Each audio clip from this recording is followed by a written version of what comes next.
Nazi سطح سمندر سے 4 کلومیٹر یا 12,500 فٹ نیچے سمندر اس قدر خطرناک ہے کہ سطح کی نسبت یہاں پر پانی کا دباؤ 400 گنا زیادہ ہے، جو اتنا زیادہ ہے کہ چند ملی سیکنڈز میں انسانی ہڈیوں کا چورا بنا سکتا ہے۔ اور یہاں لہریں اس قدر تیز ہیں کہ بڑی سے بڑی چیز کو اٹھا کر کہیں بھی لے جا سکتی ہیں۔ اس کے علاوہ یہاں پر سورج کی روشنی بالکل بھی نہیں پہنچ سکتی، اور اندھیرا اس قدر ہے کہ سب مرین کی روشنی بھی صرف چند میٹرز تک ہی پہنچ سکتی ہے، جس کی وجہ سے کوئی بھی یہاں پر آسانی سے بھٹک سکتا ہے۔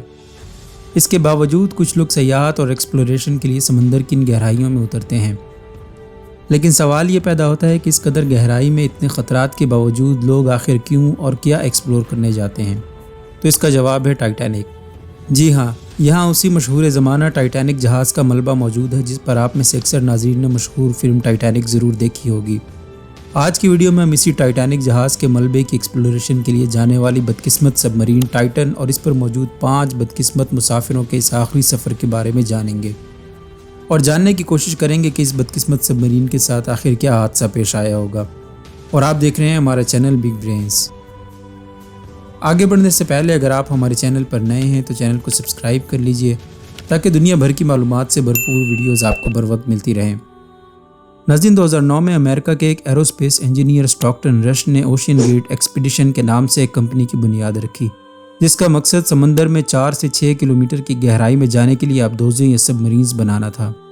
جو ملٹری پرپز، ریسرچ اور ایڈونچر ٹورزم کے لیے استعمال ہو سکتی ہوں۔ اس کمپنی کا ایک اور مقصد دنیا کے امیر ترین افراد کو سب مرین کے ذریعے سیاحت پر لے جانا بھی تھا۔ 2009 سے اب تک اس کمپنی کی 3 سب مرینز یا آبدوزیں 200 سے زائد مرتبہ گہرے سمندروں میں مختلف مقاصد کے لیے جا چکی ہیں اور بحفاظت واپس بھی لوٹی ہیں۔ اسی حوالے سے ایک اہم اور بدقسمت سب مرین جس کا چرچہ آج کل پوری دنیا میں ہو رہا ہے ٹائٹن بھی تھی، جسے کمپنی کے مطابق زیر سمندر 4 کلومیٹر کی گہرائی تک جانے کے لیے بنایا گیا تھا۔ ناظرین، یہاں آپ کی معلومات میں اضافے کے لیے بتاتے چلیں کہ ٹائٹن ایک سب مرین نہیں بلکہ ایک سبمرسیبل تھی۔ دراصل سب مرین اپنے کرو کے ساتھ کئی ہفتوں بلکہ مہینوں تک زیر سمندر رہ سکتی ہے اور ہزاروں کلومیٹر کا سفر بھی طے کر سکتی ہے، اور اپنی ضرورت کی آکسیجن سمندر کے نیچے رہ کر ہی سمندری پانی سے خود ہی بنا سکتی ہے، جبکہ سبمرسیبل صرف چند گھنٹوں کی آکسیجن اپنے ساتھ کیری کر سکتی ہے اور نہایت محدود فاصلے تک ہی نقل و حرکت کر سکتی ہے، اور ٹائٹن بھی ایک سبمرسیبل ہی تھی۔ ناظرین، ٹائٹن 2021 میں پہلی مرتبہ ٹائٹینک کے ملبے تک سیاحوں کو لے کر پہنچی تھی۔ اس ٹرپ پر ایک آدمی کا ٹکٹ $2.5 لاکھ تھا۔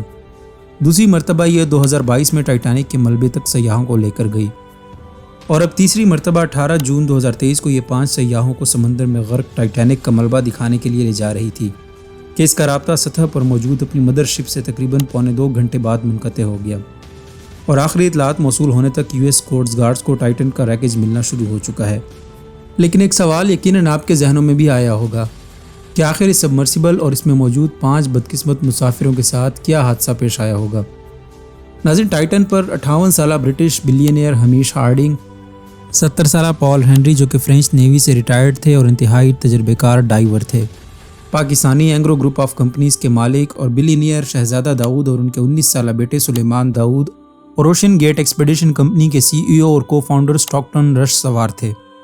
اسٹاکٹن ہی ٹائٹن کو آپریٹ کر رہے تھے۔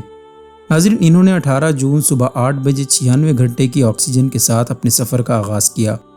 سبمرین ایکسپرٹس کے مطابق ٹائٹن کو حادثہ پیش آنے کے 5 ممکنہ امکانات موجود ہیں۔ نمبر 1، ناظرین، ایکسپرٹس کے مطابق سب سے زیادہ سمجھ میں آنے والی بات یہ ہو سکتی ہے کہ شاید ٹائٹن جہاز کے ملبے کے اندر کہیں پھنس گئی ہوگی۔ جیسا کہ آپ سب جانتے ہیں کہ 1912 میں ڈوبتے وقت جہاز 2 حصوں میں تقسیم ہو گیا تھا، اور تب سے دونوں حصے ایک دوسرے سے کافی فاصلے پر سمندر کی تہہ میں پڑے ہوئے ہیں، اور اس 100 سال کے عرصے میں زنگ اور میٹل ایٹنگ بیکٹیریاز نے جہاز کے ڈھانچے کو بہت کمزور کر دیا ہے۔ جو لوگ یہ ملبہ دیکھ چکے ہیں ان کے مطابق سمندر کے اس حصے میں جہاز کے ملبے کے آس پاس نیویگیٹ کرنا نہایت مشکل اور بہت خطرناک ہے، اور شاید ٹائٹن کا اپنی مدر شپ سے رابطہ ٹوٹنے کے بعد پائلٹ راستہ بھٹک گیا ہوگا اور سبمرسیبل جہاز کے کسی حصے سے ٹکرا گئی ہوگی یا اس میں پھنس گئی ہوگی۔ ایک اور ایکسپلورر کے مطابق یہی واقعہ اس کے ساتھ بھی ٹائٹن پر پیش آ چکا ہے، جب اچانک تیز لہروں نے سبمرین کو جہاز کے انتہائی قریب دھکیل دیا تھا اور ٹائٹن کچھ دیر کے لیے وہاں پھنس گئی تھی۔ دراصل ٹائٹن پر سمندر کی تہہ میں جانے کے لیے ایکسٹرا ویٹ لادا جاتا ہے، اور کسی بھی ایمرجنسی کی صورت میں ٹائٹن اس ویٹ کو اپنے آپ سے ڈیٹیچ کر کے فوراً سطح کی طرف فلوٹ کر جاتی ہے۔ لیکن اگر کسی بھی صورت میں ٹائٹن ملبے کے اندر یا اس کے آس پاس پھنس جاتی ہے تو ایسی سچویشن میں کرو صرف باہری مدد کا انتظار کر سکتا ہے۔